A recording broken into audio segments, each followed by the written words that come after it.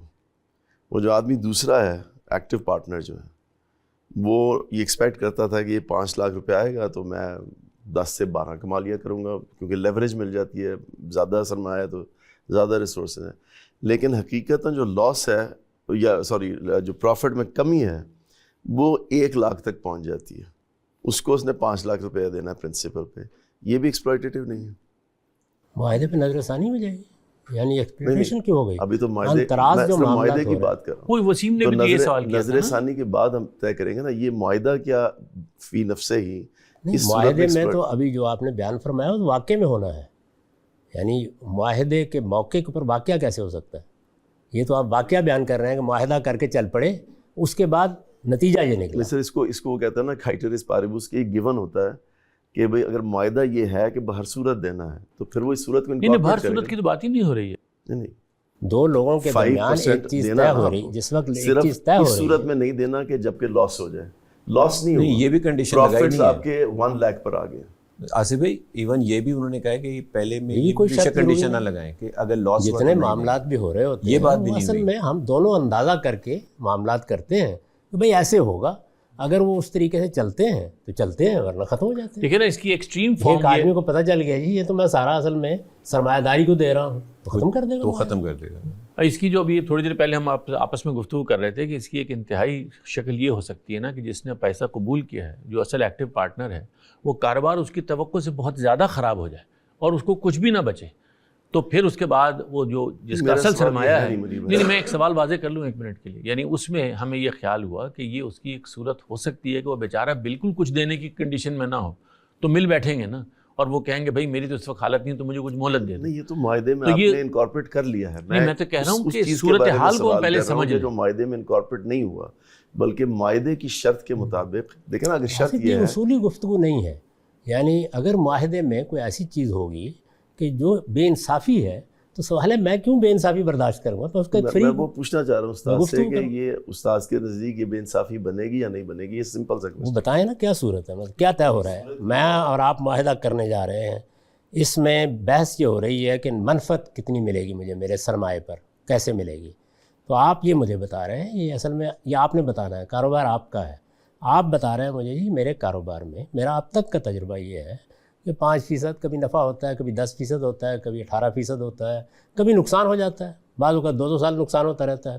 تو بحثیت مجموعی اگر آپ میرے ساتھ یہ طے کر لیں گے میں آپ کے سرمایہ پر آپ کو 5% دے دوں گا تو میں یہ معاہدہ کرنے کے لیے تیار ہوں، تو آپ نے اصل میں اپنی پرانی اسیسمنٹ کی بنیاد پر ایک پیشکش کی ہے، میں نے اس کو قبول کر لیا۔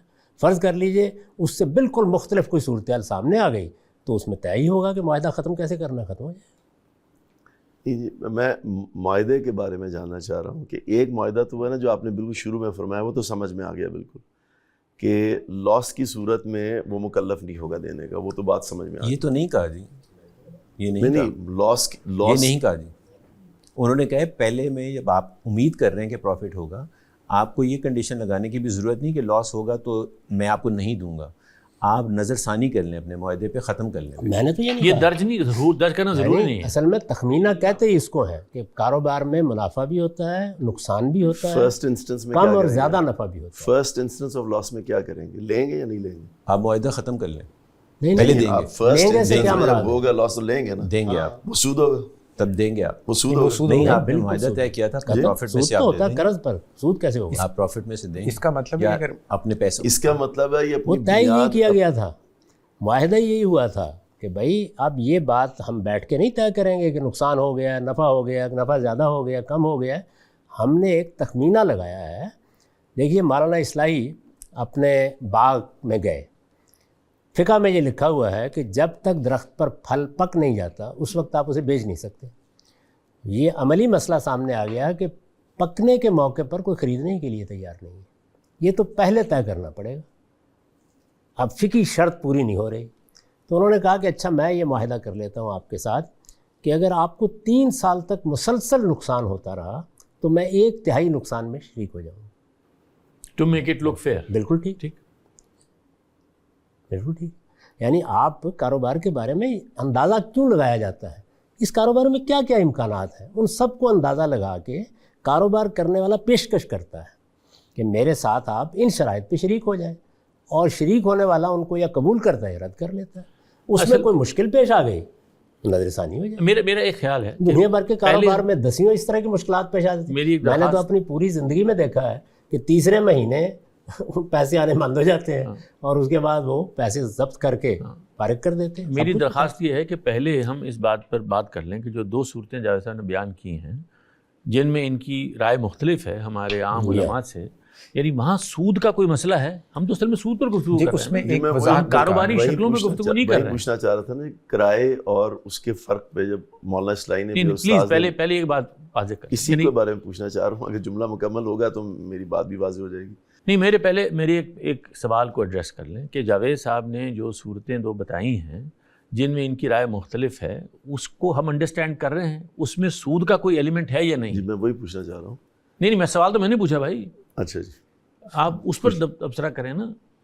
یعنی میں یہ جاننا چاہ رہا ہوں کہ وہاں سود کا کوئی ایلیمنٹ ہے, کیونکہ ہماری بحث سود کے دائرے میں ہو رہی ہے. کیونکہ وہاں بار بار ہم یہ دیکھتے رہے کہ ہم نے یہ سمجھا کہ جو رقم قابل واپسی ہم ٹھہرا دیتے ہیں, پرنسپل سیکیورڈ کر لیتے ہیں, ہمیں بار بار خیال ہوتا ہے کہ یہ سود ہے. جی اس میں مسئلہ یہ ہوگا کہ اگر تو ہم وہ جس کو وہ پرنسپل سیکیورڈ انویسٹمنٹ کہہ رہے ہیں, اگر ہم اس کی عملی شکل کو قرض ہی سمجھتے ہیں تو ظاہر ہے اس کے اوپر منافع کا تقاضا کوئی بھی وہ سود ہی ہوگا.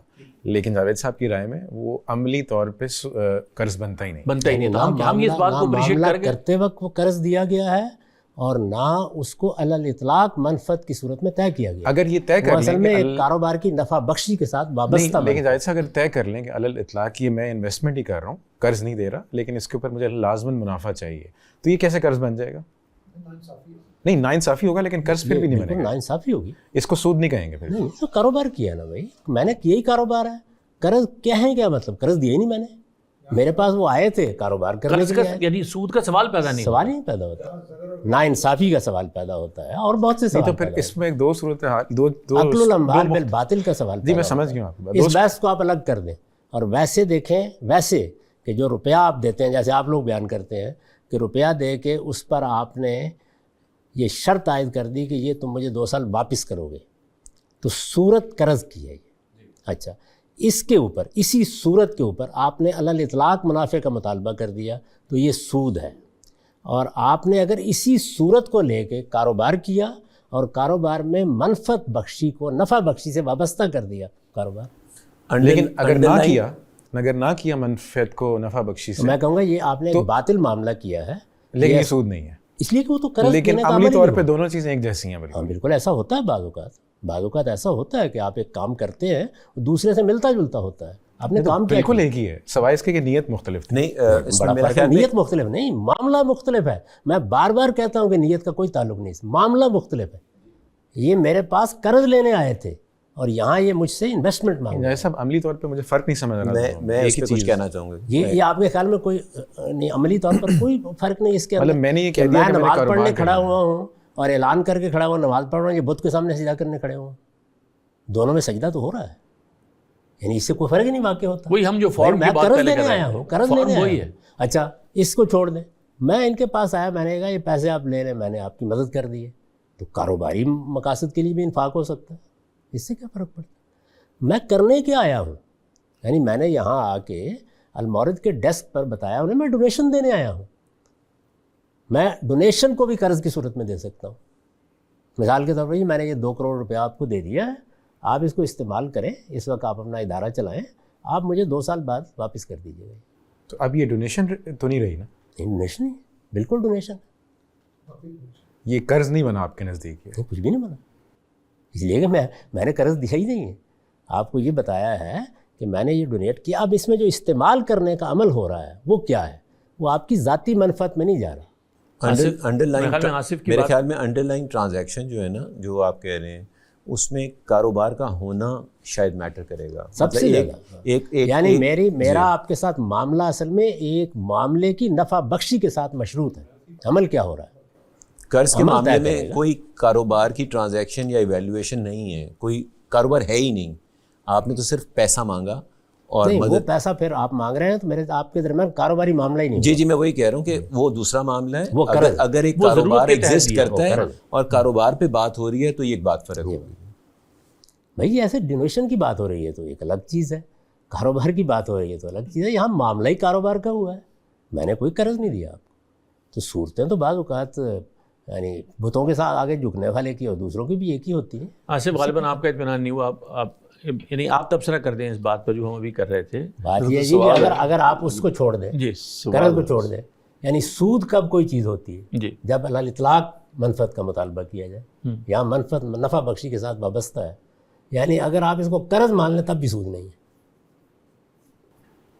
کیونکہ یہ کیسے ہے صاحب کہ اس کو قرض مان لیں تو یہ سود ہی ہے پھر تو. نہیں، بالکل سود نہیں ہے. جی لیکن آپ نے پچھلی دفعہ یہ فرمایا تھا نا میں یہ کہتا ہوں پھر بھی آپ کے لیے سود کہنا دیکھیے کسی چیز کا قرض ہونا ایک اور چیز ہے، لیکن اب جو آپ اس سے نفع بخشی کا مطالبہ کر وہ رہے ہیں کنڈیشنل ہے نا نفع بخشی کا مطالبہ. بالکل. اس تو میں آپ نے لاسٹ ٹائم بھی کہا تھا کہ چاہے کنڈیشنلی ہو، جیسی قرض پہ آپ مطالبہ کریں گے تو وہ سود ہی بن جائے گا. وہ قرض پہ مطالبہ کر رہے ہیں لیکن وہ معاملہ نفع بخشی کے ساتھ وابستہ ہے.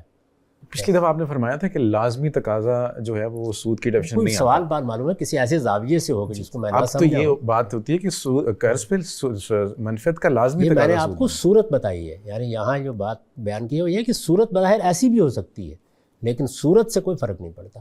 مجھ سے آپ قرض کی اگر ڈیفینیشن پوچھیں گے یا اس کا تعارف پوچھیں گے تو میں کہوں گا کسی بھائی کی مدد کے لیے آپ اس شرط کے ساتھ اگر روپیہ دیتے ہیں کہ یہ مدت کے بعد واپس کیا جائے گا تو یہ قرض.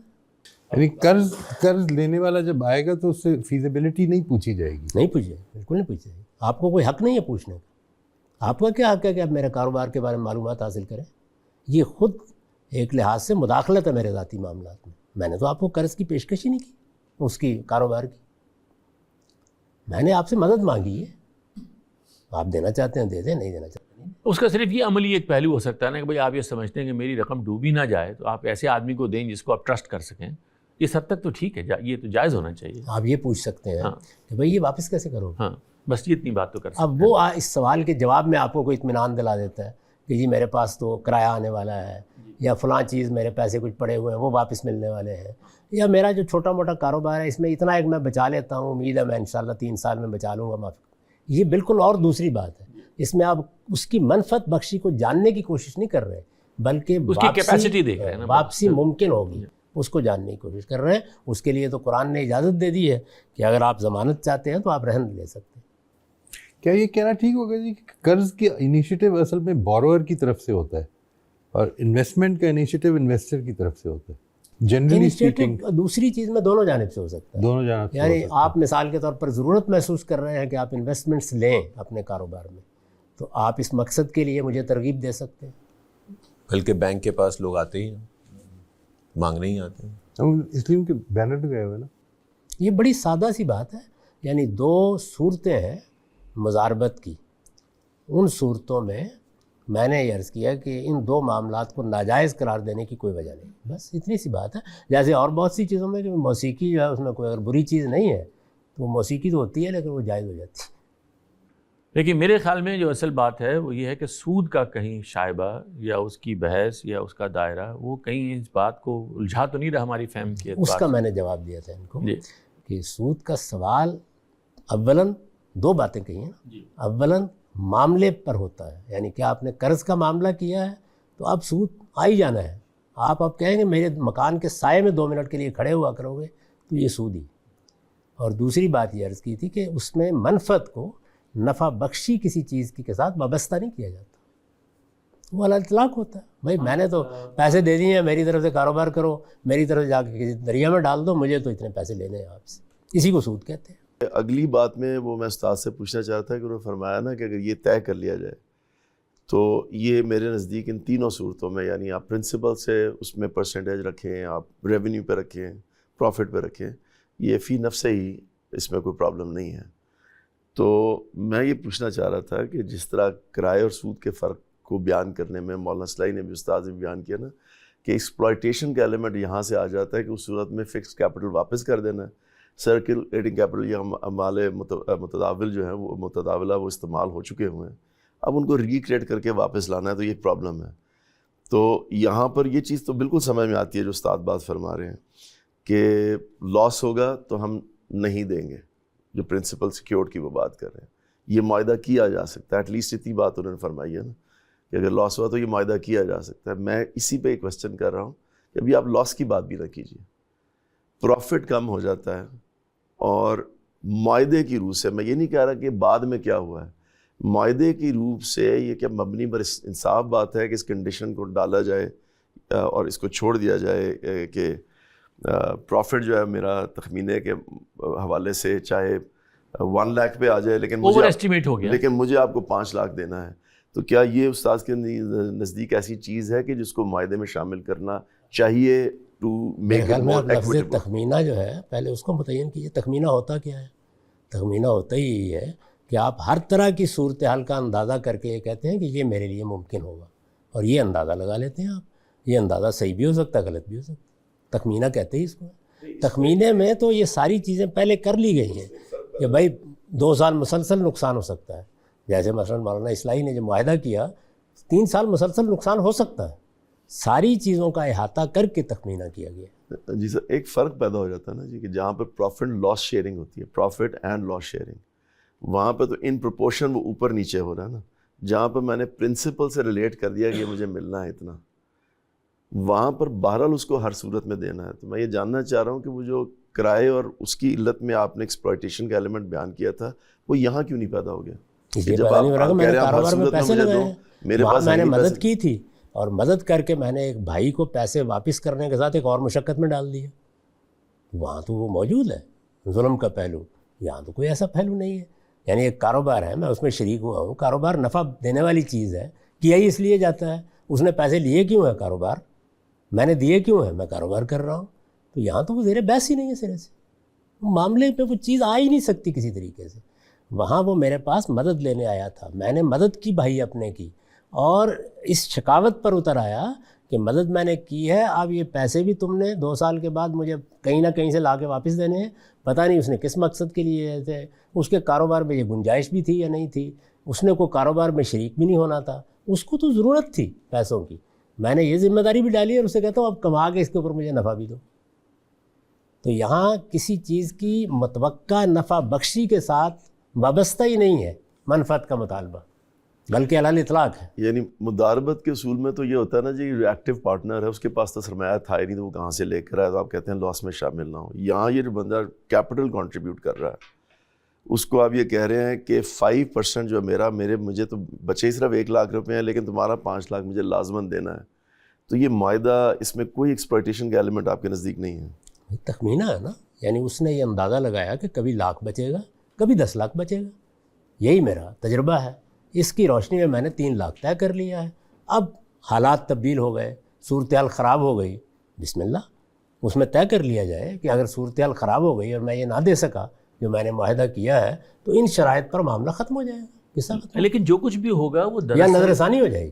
کتنے کاروبار ہیں جن میں ہمارے اپنے معاملے زندگی میں معاملات ہوئے ہیں, یعنی متعلق آدمی نے کہا بھی میرا تو دیوالا نکل گیا ہے, اس کے بعد جو اصل زر تھا اس پر بھی گفتگو ہو گئی, چلے بھائی نہیں لیتے, یا اس طرح اتنا دے دیں, یا فلاں صورت میں دے دیں. آپ کو یاد ہوگا میں نے اسی طرح کے ایک معاملے میں کتابوں یعنی مال کی صورت میں معاہدہ ختم کیا تھا, سیٹلمنٹ کی تھی, وہ کتابیں یہیں آئی تھیں. میرے خیال میں صرف اس بات پر آپ لوگ تھوڑا سا اور مزید اپنے آپ کا اپنا اطمینان کر لیں, اور میرے خیال میں بات بھی کر لیں یہ کہ یہ جو بزنس ڈیلز جتنی ہیں ان میں انفیئر ایسپیکٹس ہو سکتے ہیں, اس میں ریویو ہو سکتا ہے, اس میں مکمل نقصان ہو سکتا ہے, اس میں سب تخمینے غلط ہو سکتے ہیں.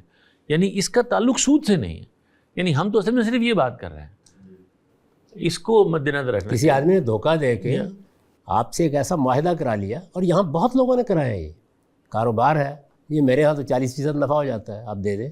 یہ ساری چیزیں اس کو ایک باطل معاہدہ کر دیتے ہیں. پیسہ لینے والا بہت روزی پکچر بھی دے دیتا ہے, بہت اس طرح کے, تاکہ آپ ٹریپ ہو جائیں, ساری قابل اچھی جگہ انویسٹ نہیں کر پاتے. میں نے تو اندازہ لگایا کہ جاوید صاحب یہ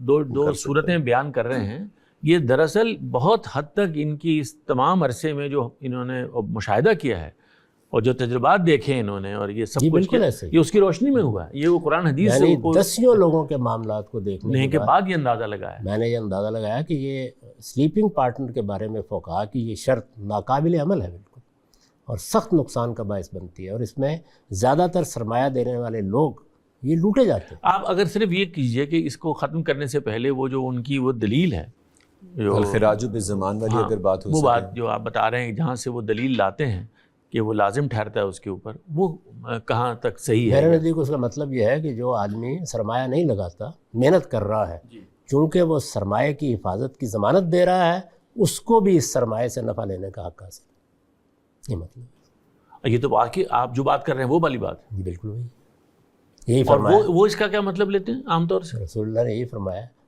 وہ یہ کہتے ہیں کہ جو نقصان، یعنی ضمان کا مطلب ہے کہ جو نقصان میں شریک نہیں ہے وہ نفع نہیں لے سکتا، جو نقصان کی ذمہ داری اٹھائے اس کو نفع لینے کا۔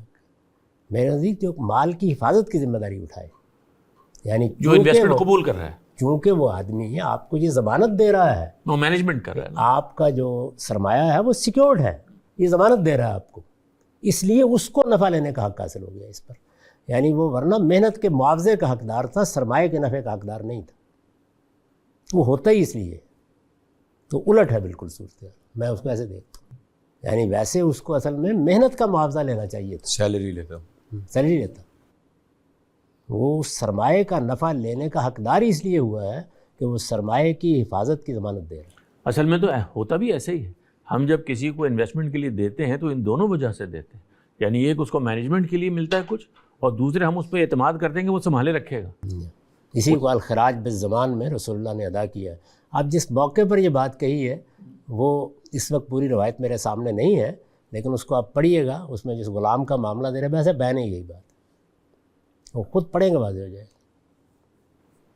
اور ہمارے فقہا عام طور سے اس کی یہ تعبیر کرتے ہیں کہ چونکہ نقصان میں آپ شریک نہیں ہیں تو پھر آپ نفع کا مطالبہ نہیں کر سکتے۔ لہٰذا میں آپ کا بہت شکر گزار ہوں، ہماری بات آج بھی ادھوری رہ گئی، میں اپنے دوستوں کا بھی شکر گزار ہوں جو اس میں شریک ہوئے، ساجد حمید صاحب، معز امجد صاحب، وسیم احمد صاحب، رضی صاحب آپ کا، آصف افتخار خاص طور سے آپ کا، اور طالب محسن صاحب، اور وہ ہمارے دوست چلے گئے رضوان اللہ صاحب، آپ سب کا بہت شکریہ۔ لیکن مجھے لگتا ہے کہ جو اس کے اگلے مرحلے کی گفتگو ہے وہ ہم پھر بعد میں اگر موقع ملتا ہے تو ضرور کریں۔ بہت شکریہ، بہت شکریہ جاوید صاحب۔